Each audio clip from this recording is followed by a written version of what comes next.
নমস্কার বন্ধুরা, মানবীর রান্নাঘরে আপনাদের সবাইকে স্বাগত জানাই। আমার আজকের রেসিপি হচ্ছে মিক্সড ডাল চিলা বলতে পারেন। এটা একটা খুব হেলদি ব্রেকফাস্ট রেসিপি। এর জন্য আমি 1 কাপ মুগ কড়াই নিয়ে নিয়েছি, আর 1 কাপের একটু কম মুসুর ডাল নিয়েছি। আর এটা খুব ভালো করে ধুয়ে আমি সারা রাত ভিজিয়ে রেখেছিলাম। আর এর মধ্যে আমি 1 কাপ মতো কল বেরোনো যে ছোলা সেটা দেব। তো সেটা আমার যেহেতু রয়েছে অলরেডি, সেই জন্য ওটা আর এমনি তো দেখানোর কিছু নেই। আমি এটা যখন মেশাবো তখন দেখাবো। তো এটা দেখুন সারা রাত ভেজানোর পর আমার এরকম দাঁড়িয়েছে। আর ওইদিকে 1 কাপ কল বেরোনো ছোলাও নিয়ে নিলাম। এটা একটা হাই প্রোটিন ব্রেকফাস্ট তৈরি হবে বলা যায়, খুবই টেস্টি এবং খুবই উপকারী। তারপরে এটাকে আমি এখন গ্রাইন্ডারে নিয়ে এটা পেস্ট বানিয়ে নিচ্ছি।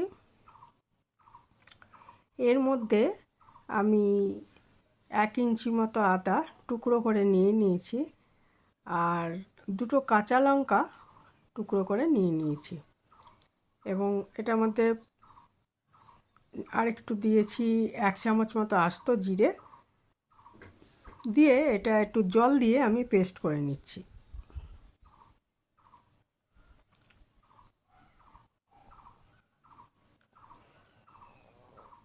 এটা দুবারে পেস্ট করে নিয়েছি, কারণ অনেকটা ছিল।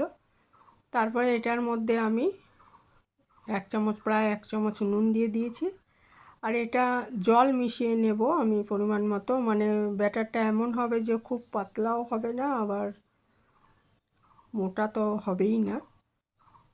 দিয়ে এটা ধোসা যেভাবে বানায় সেইভাবেই, ধোসা বা চিলা যেভাবে বানায়, ধোসাটা বেশি পাতলা হয়, চিলাটা একটু মোটা হয়। তো বানানোর সেইভাবে আমি এটা বানিয়ে নেব। এটা আমি একটু ভালো মতো একটু ফেটিয়ে নিচ্ছি। অনেকে এর মধ্যে ইনো বা খাবার সোডা অ্যাড করেন, আমি কোনোটাই অ্যাড করিনি। এটা জাস্ট এমনি একটু ফেটিয়ে নিয়েছি।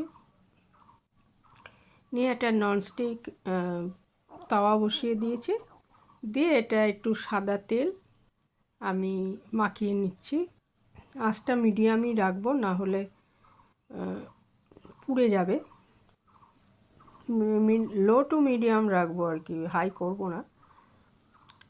তারপরে আমি হাতায় তুলে ব্যাটারটা একটু হাতার সাহায্যে একটু গোল করে ঘুরিয়ে দিচ্ছি। আর এরপরে এটা একটু ঢাকা দিয়ে নেব। ঢাকা দিলে কি হবে, ওপরটা আস্তে আস্তে ওপরটাও আর কি তৈরি হয়ে যাবে ঢাকা দিলে। 1-1.5 মিনিট এটা ঢাকা দিয়ে দেবো আমি।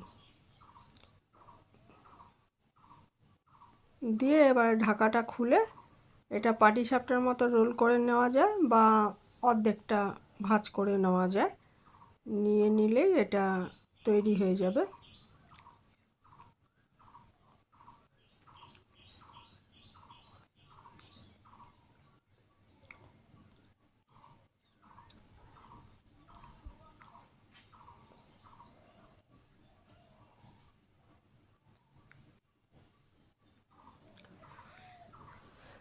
এইভাবে আমি ওই ব্যাটারটা যতগুলো হয় ততগুলো আমি এরকম চিলার মতো বানিয়ে নিয়েছি।